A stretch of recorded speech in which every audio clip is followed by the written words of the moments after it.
नमस्कार, आप देख रहे हैं यूएफटी न्यूज और मैं हूं आपके साथ छवि। कानपुर में पुरानी पेंशन बहाली के लिए फ्रंट अगेंस्ट एनपीएस इन रेलवे के तत्वाधान में रेलवे डिफेंस शिक्षक संघ आटेवा एलआईसी के कर्मचारियों ने मिलकर रेलवे लोको ग्राउंड के सर्वोदय सामुदायिक भवन में महासम्मेलन का आयोजन किया गया। इसकी अध्यक्षता आईईईआरएफ के राष्ट्रीय अध्यक्ष कॉमरेड मनोज पांडे द्वारा की गई। मुख्य अतिथि पेंशन पुरुष के रूप में विख्यात विजय कुमार बंधु जी रहे। साथ ही कॉमरेड राजेंद्र पाल, राष्ट्रीय महासचिव एनएमओपीएस और नागपुर से आए एनएमओपीएस के राष्ट्रीय संयोजक प्रेम सागर जी ने मुख्य वक्ता के रूप में कर्मचारियों का उत्साहवर्धन किया। मंच का कुशल संचालन डॉक्टर कमल उसरी द्वारा किया गया। कार्यक्रम में रेलवे के विभिन्न डिपार्टमेंट के कर्मचारी शामिल हुए, जिसमें ट्रेन मैनेजर्स भी अपने संगठन एआईजीसी के बैनर तले पुरानी पेंशन के महासम्मेलन में शामिल हुए। मुख्य वक्ता के रूप में एआईजीसी के पदाधिकारी कपिल देव और अतुल गुप्ता द्वारा संयुक्त मंच से एनपीएस की कमियां बताते हुए सुरक्षित भविष्य के लिए पुरानी पेंशन बहाली के लिए अपनी बात रखी।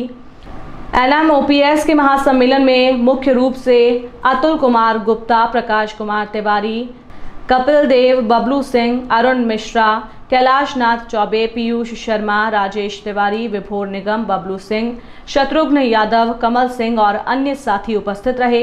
देश में पुरानी पेंशन को कर्मचारियों के लिए वर्ष 2004 से बंद कर दिया गया है। उसके बदले में कर्मचारी को एक पूर्णतः अनियोजित बाजार आधारित असुरक्षित पेंशन स्कीम एनपीएस के सहारे छोड़ दिया गया है।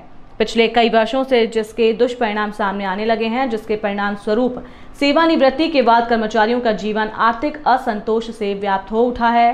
पेंशन पुरुष बंधु जी ने आंदोलन की अगली कड़ी के रूप में आने वाले 1 अक्टूबर को पूरे भारतवर्ष के केंद्रीय और राज्य कर्मचारियों को दिल्ली के रामलीला मैदान में एकत्रित होकर आंदोलन को राष्ट्रव्यापी बनाने का संकल्प लिया है। साथियों द्वारा बंधु जी हमारे साथ में आए हुए, इसके राष्ट्रीय अध्यक्ष बंधु जी हमारे पेंशन के हैं और इन लोगों के साथ हमने एक महासम्मेलन यहाँ पर कानपुर में आयोजित किया लोको ग्राउंड में।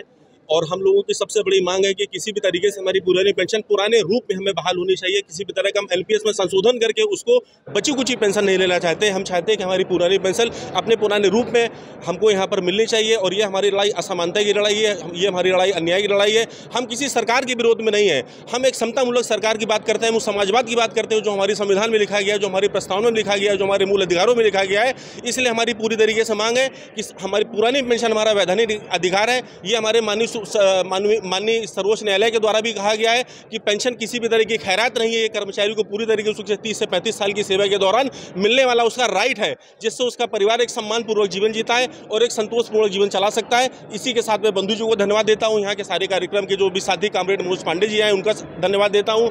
कार्यक्रम का संयोजन करने वाले डॉक्टर आगे का कार्यक्रम बंधु जी के नेतृत्व में 1 अक्टूबर को दिल्ली चलने का है। और हम सारे कर्मचारी, पूरे भारतवर्ष के कर्मचारी, चाहे राज्य के कर्मचारी हों, चाहे केंद्र के कर्मचारी हों, चाहे डिफेंस के कर्मचारी हों, चाहे रेलवे के कर्मचारी हों, हम सारे कर्मचारी यहाँ से 1 अक्टूबर को चल करके दिल्ली में जाकर के संसद का घेराव करेंगे और वहाँ पर जाकर के मीटिंग करेंगे, धरना प्रदर्शन करेंगे और सरकार तक अपनी बात, संसद तक अपनी बात पहुँचाएंगे।